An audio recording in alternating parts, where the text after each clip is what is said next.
Here are 10 tips I wish I knew going into Cavalry, and at the end I'll show you one feature that After Effects users are going to love. Before I knew this, I was manually setting up everything every single time, but here's the thing, you can save presets for almost anything. Text, shapes, colors, and even entire compositions! Right click on any attribute, save it as a preset, and set it as default. This way you don't have to press preset again. Live mode. All it does is keep the attribute editor updating every time you click a different layer. This is one less click every time. This is actually how I make the text animations you see in my videos.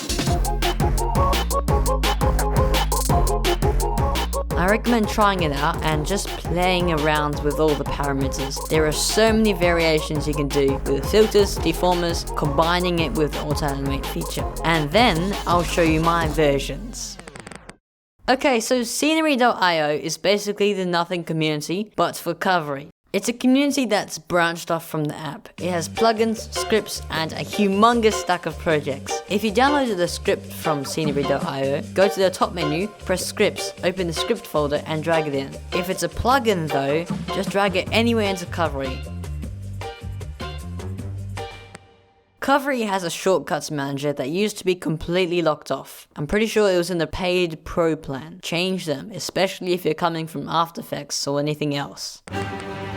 This one shifted my entire workflow completely. If you want an overlay animation with no background and isn't a GIF, what do? I used to create a green screen and key it out. That said, if you go to render settings, switch to QuickTime and set the alpha in the background area to 0 in your comp settings, you'll have a smooth yet transparent animation. I still can't imagine that I was doing the green screen technique for so long. If you'd rather design somewhere else and bring it into Cavalry, which I did for the something, you can use Figma with the Quiver plugin.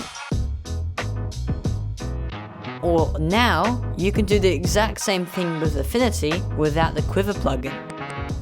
Cavalry's default layout is fine, but I moved the align panel underneath the attribute section, eradicated the color wheel, deleted the message bar at the bottom, and moved the asset panel on the right. I think it makes it simpler to play around with the stuff. And the more space you have, the better, because I am working on a 13.6 inch MacBook screen. Go to settings and then make sure that the Max Attribute Editor UI is set to 1 because at default it's at 4 and you don't want 4 attribute things on the side. Color arrays let you have different colored shapes inside something like a duplicator without manually importing and recoloring every single one. String arrays do the exact same for text. If you change one of the values, everything updates. I actually have been trying to build a system that uses this and trying to make it as seamless as possible. This is the big boy. Get out the big guns. The duplicator is not copy and paste. It is procedural animation. If you create one layer, the duplicator multiplies it and from one place. You have access to control the distribution, the count, the size, the timing of every single instance. It's one of the most fun things I've used in any motion tool. For the After Effects people, I only stumbled across this recently. There's a script called Curves. It brings keyframe curve editing into Cavalry. It makes it feel awfully similar to some plugins in After Effects.